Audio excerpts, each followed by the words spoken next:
another fly tying video for the Fly Tyers Bench column in Fly Fisherman magazine. This month I'm going to do Matt Winkler's Balanced Leather Leech. It's a really cool still water pattern made to hang under an indicator and swim horizontally. It's in the February-March issue of the magazine, so check it out there as well. And we're about to tie it now, so stay tuned.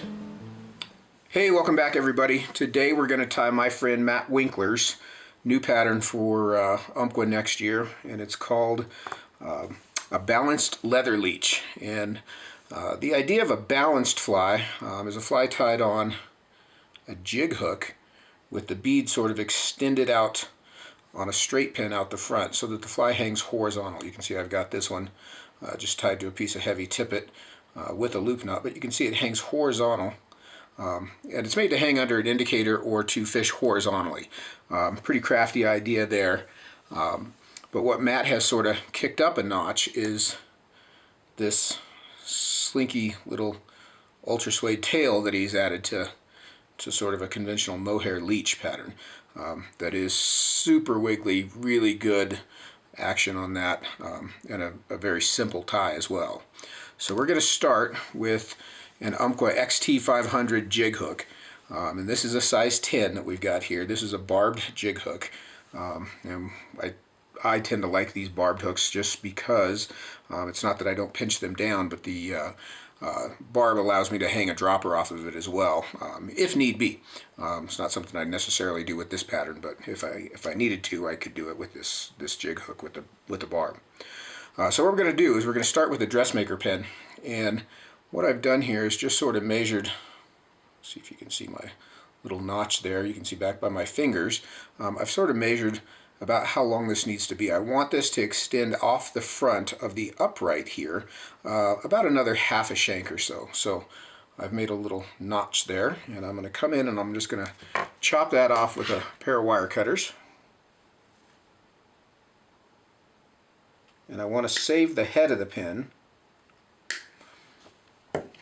and onto it, so we've got just the head here, onto that piece that I've cut off, I'm going to take a tungsten bead, and this is a 1/8 inch, in the case of this olive one, we're going to use a 1/8 inch copper tungsten bead.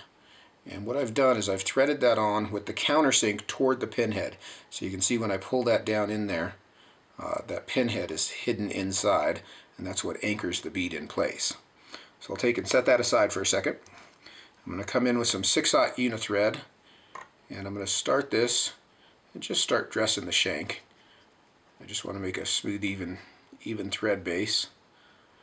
I'll go ahead and go all the way back to the bend and then come back up to the front.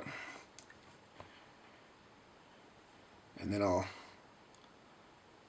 take my pin here and lay it in right on top of the hook and just start binding it right to the shank. And you can see where that cut end extends to. Slide my bead forward here. You can kind of see where my extended piece extends to. On the first couple of these, you might want to kind of hang a couple of them, early, even just tie up to this point, and hang them just to make sure that they balance correctly, so that they hang horizontally.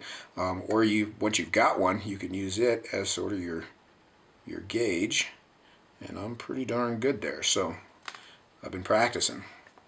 So I'm going to anchor this down in place, jump off the end of that pin, come right back up to the front, and then when I get to the eye, I'm going to jump over it and wrap right up to the back of the bead. And at the back of the bead, I'll make a little thread dam here. So we're just going to make a wedge of thread to kind of pinch that bead in place up against the head of the pin.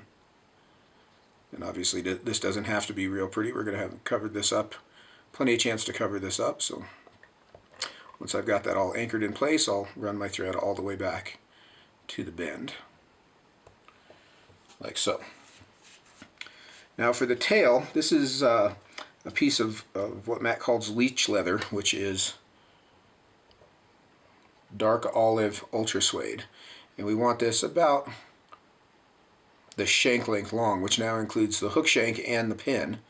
So I'll measure that there, and then I'll lay that in on top, and you can kind of soft wrap it to get it to buckle around the hook. Let me get a couple more turns on it here and I'll let you see.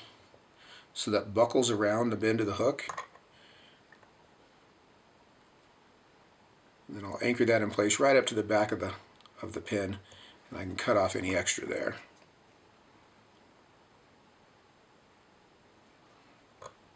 So we've got our tail in place. And now I'm going to come in and I'm going to make a dubbing loop. And in the case of this dubbing loop, this is nothing special here. I'm going to make about a 6-inch long dubbing loop. Cross my thread over and capture that. And then I'll bring my thread right up to the back of the bead. And what I do here, I know you can't see it here on the camera, but I'm going to take one leg of that dubbing loop and put it in my material spring, so that just is going to hold this open while I grab my dubbing. Now the dubbing for this is Arizona semi-seal dubbing in peacock green, and this is a great color. You can see it's a lot of different textures, a lot of different colors kind of mixed together in there. They're really beautiful stuff. And I'm going to take a pinch of this, and I'm going to start to add it to the dubbing loop. So I'll pull my loop down, and I'll just take small clumps at a time, push them right up to the hook, put them between the two strands of thread. And you want to do this fairly sparsely. It's easy to overdo it. And you want to try to avoid any clumping as well. I'll spread that out just a bit. We need one more little pinch in there.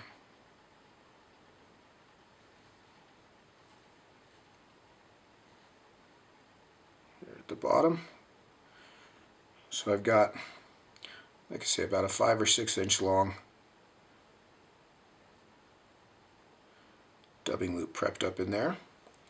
I'm going to pinch my thread just below my dubbing whorl, and I'll spin it up and just sort of let the spin start to work up the thread. And I want to twist this up good and tight. I want this dubbing loop to be good and shaggy like that. And once I've got that tight, I can come in with a wire brush or a piece of Velcro and sort of really go at it here to pick out anything that's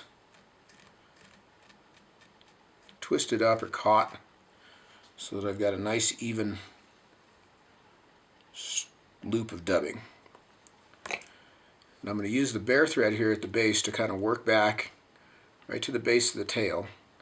And then I find the easiest thing to do here is, rather than think of wrapping this one turn right in front of the other, I like to spiral it out just a bit. So kind of think of palmering more so than butting the turns one next to the other. I'm just going to start to wrap this dubbing loop forward. And you can see I sort of comb the fibers back out of the way as I go, right up to the eye of the hook. And then once there, I'm going to jump around and I'm going to come in front onto the pin. And I'll just continue wrapping as if I were on the shank. And if you've done it just right, which it appears I have, I'm going to run out of dubbing right up here behind the bead. If you aren't that lucky and you still have some dubbing in there, you can hang your dubbing whorl and just let that thread unwind and pull out the extra. But since I'm good here, I'm going to go ahead and tie that off with a few turns and clip that thread out and sweep everything back and just build a little neck there behind that bead, and I can come in and whip finish there. So that's the tying process on the balanced leather leech. We're going to come in and brush him out a bit. You can see how shaggy he is. We're going to brush him out a little bit more and kind of get him a little bit more streamlined here. I'll grab my brush and we'll get right to it. So I'm going to come in and start sweeping all of this dubbing back toward the bend, and fairly aggressively. I actually like to kind of go even against the grain a bit to make sure that I get anything that was trapped out.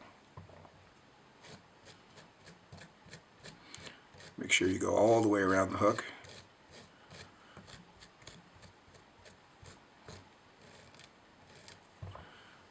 About like so.